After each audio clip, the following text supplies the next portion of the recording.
This month will mark Shakespeare's 449th birthday. Why William Shakespeare?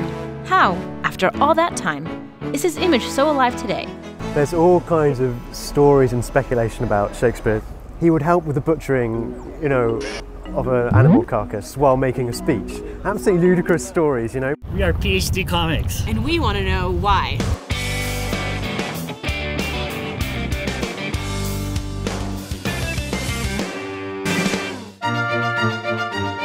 To find the real Shakespeare, we go to the source, his famous Globe Theatre, and learn from researchers Michael and Aidan. Welcome to jolly old England. Hi, I'm Michael. I'm working on 18th century Shakespeare. And I'm Aidan, and I am studying Shakespeare on film. And we all know Crystal. We're standing here today outside a replica of the first Globe Theatre. Hold on a sec. This globe isn't the real globe? In an effort to save a valuable piece of British heritage, American actor Sam Wanamaker led the construction of this new Globe Theatre. This whole stretch was theatres and bear baiting. They used to throw pepper in the bear's eyes to annoy it, and they used to blind the bears. Welcome to England. Theatre in this nature started in 1576. They then operated a one in Shoreditch, but the lease on it was running out. So they sunk all their money, Shakespeare and his partner, into a theatre over the river, a small indoor theatre. Unfortunately, the neighbours didn't like that idea and wouldn't let them open the theatre. Shakespeare and friends turned up, broke the theatre up and carried the wood over here. Yeah, the theatre in a sense did move from one side of the river to the other. Yeah. So the theatre at the time was next to the river. Yeah, but the river was over there somewhere. Okay, now we're going to the real Globe Theatre. That's where we'll find Shakespeare. In 1599, this is where they built the Globe.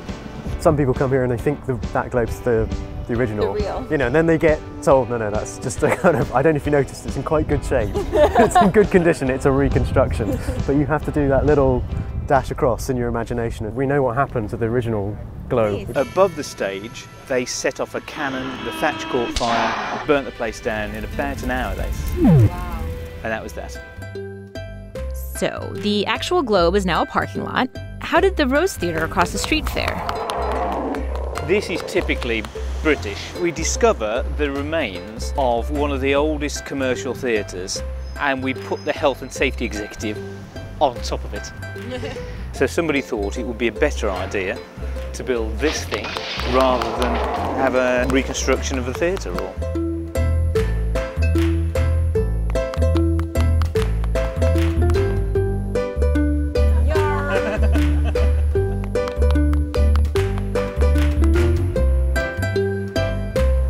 There's all kinds of stories and speculation about Shakespeare. His father was a glover and a glover. He made gloves, yeah. But he also had lots of other jobs. Glover and a lover. He had glover and a lover, as far as we know.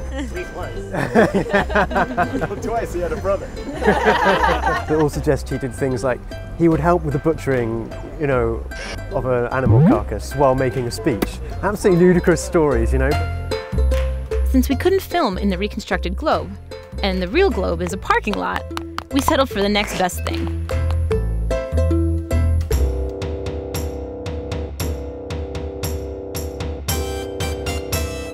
Cheers. Oh. Cheers. Okay. Cheers. To beer or not to beer? Here we go. Right. Well, I think that's really interesting to people is, was Shakespeare who he said he was?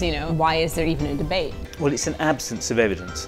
So that's the problem. There isn't a lot of documentary evidence. We don't know what's the date of Shakespeare's birth. We know when he was baptised, but that's a very normal gap in the record. What makes you interested in Shakespeare?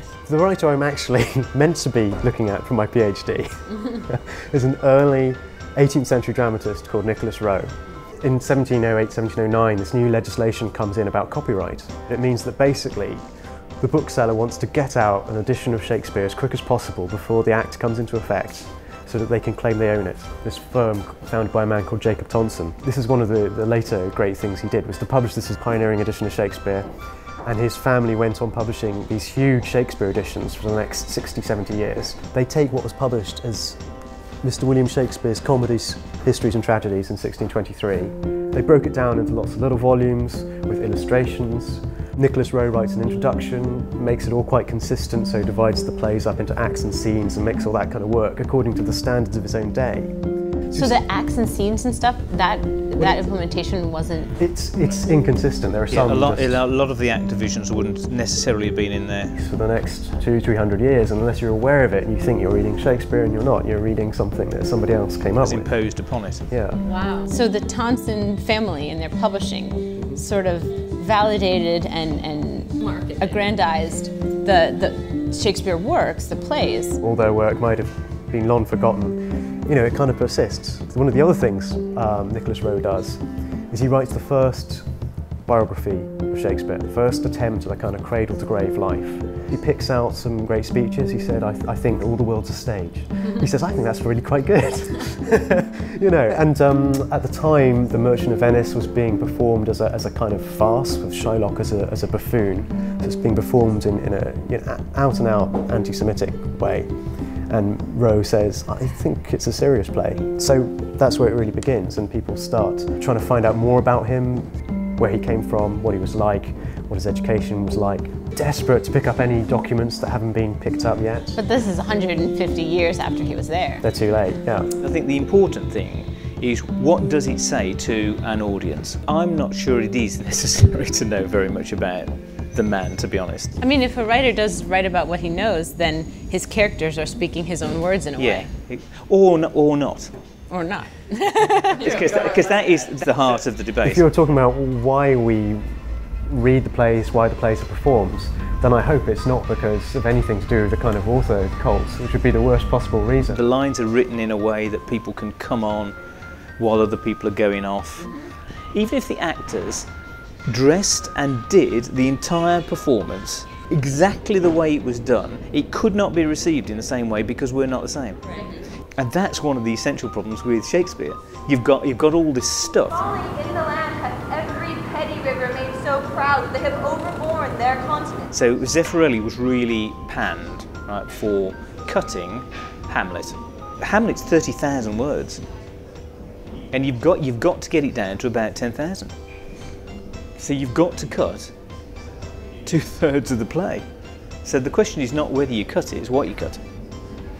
And so to answer your question, that's what I'm trying to research, part of, is what do you cut? How do we preserve Shakespeare and kind of get it on film? I'm kind of looking at the other way and saying, if you want to make a film, what do you take in order to make a great story? It seems as though the search for Shakespeare is more than finding one man. The question isn't who was Shakespeare, but who is Shakespeare? The real Shakespeare is a legend, and his legacy has grown out of the efforts of so many people peppered throughout history, just like those poor bear's eyes. What got you interested in Shakespeare?